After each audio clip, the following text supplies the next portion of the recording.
Hey everybody, Tony Mejia here, welcoming you into Wager Talk TV. It is Friday, May 17th. The weekend is here, and New York is abuzz. Yes, the Knicks aren't in town, but you can bet everybody in the city is going bananas and will be in front of their televisions to watch the Knicks hopefully bring home a Eastern Conference semifinal conquest by defeating the Indiana Pacers and eliminating them from the postseason, which would then bring the Knicks to their first conference finals since 2000, which ironically came against those Pacers who they lost to a year after making the NBA Finals. So it's been over 2 decades since the Knicks have had this level of success, and they'll look to finish the job against the Pacers at Gainbridge Fieldhouse, but that's easier said than done.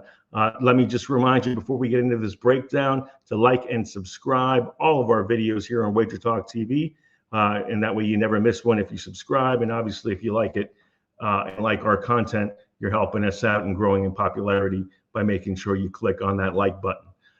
Also take advantage of what we have going on at Sports Memo, 2 great deals. Customer Appreciation Day on Friday, where a host of handicappers will have packages available for $5, and an all sports special. The sport of your choice, 7 days, $49 breaks down to $7 a day for NBA and NHL, WNBA, MLB, soccer, whatever you like.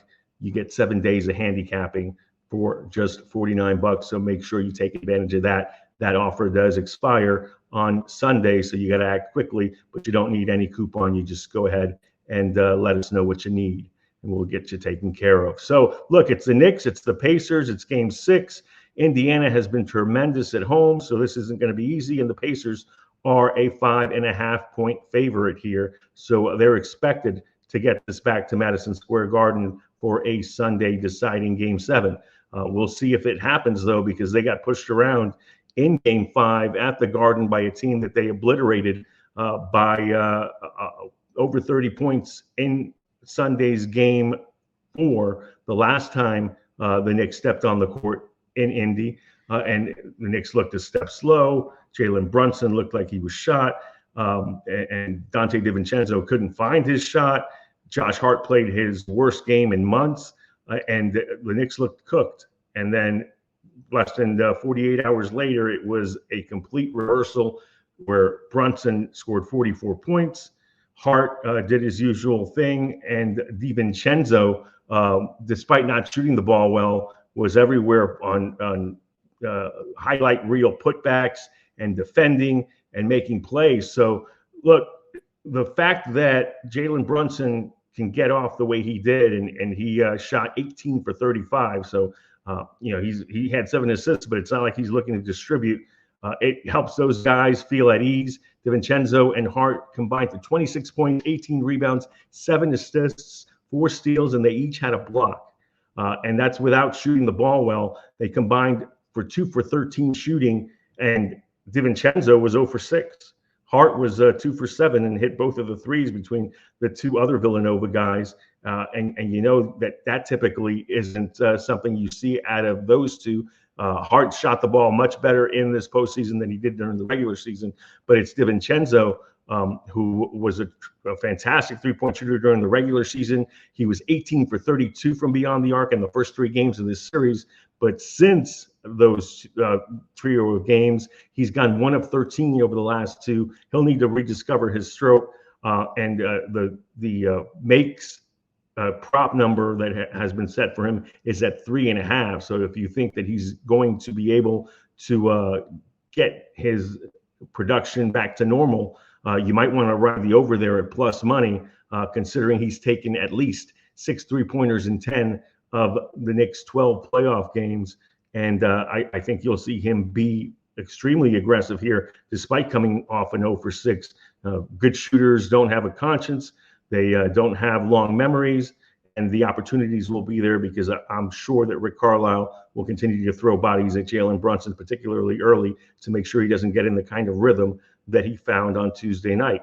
And the fact that this game was played on Tuesday night, I think, is a big deal because the Knicks have a couple of days to rest had a travel day in there mixed in.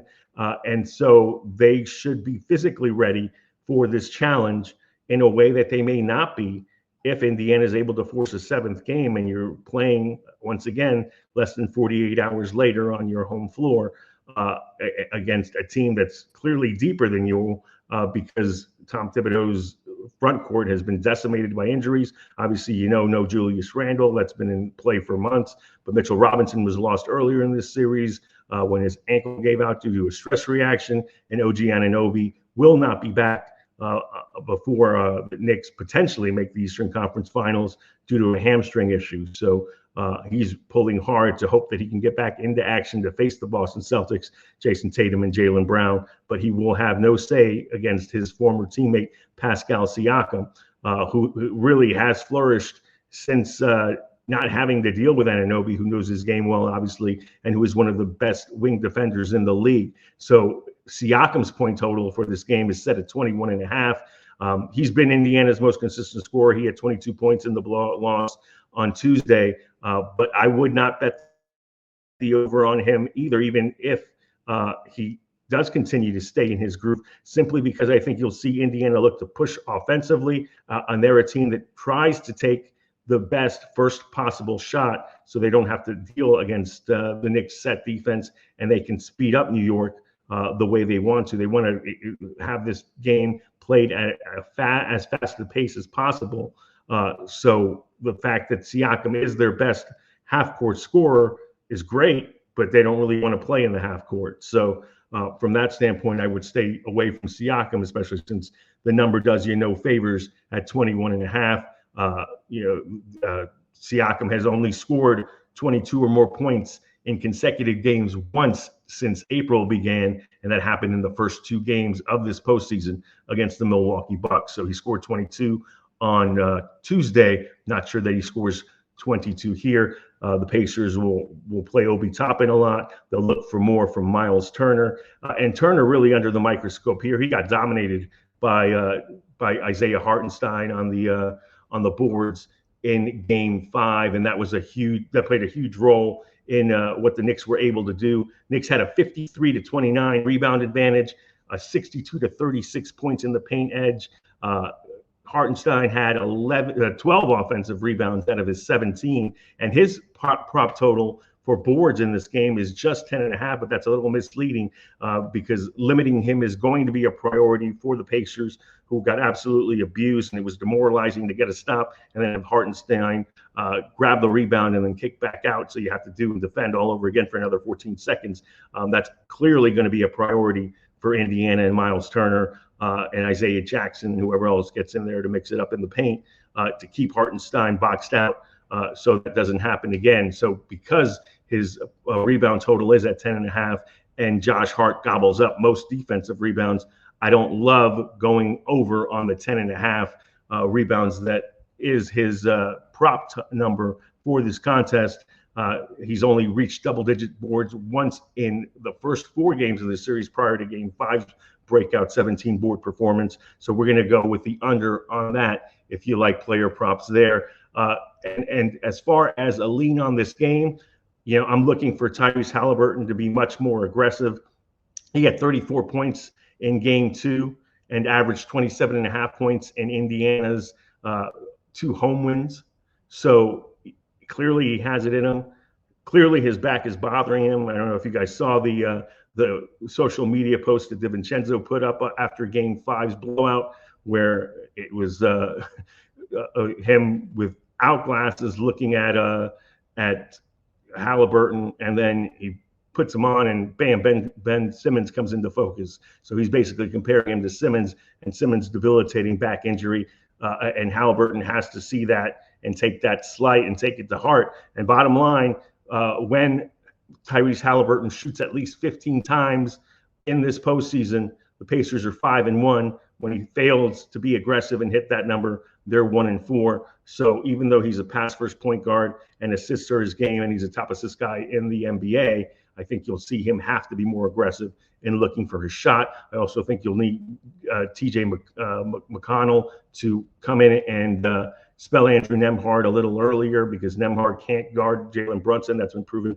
time and time again. So McConnell's probably in for more run. Obi Toppin, we'll see if he's able to continue his decent series and that he started really well against his former team, but has had games where he's completely disappeared. So back at home, you expect Indiana's reserves to play much better.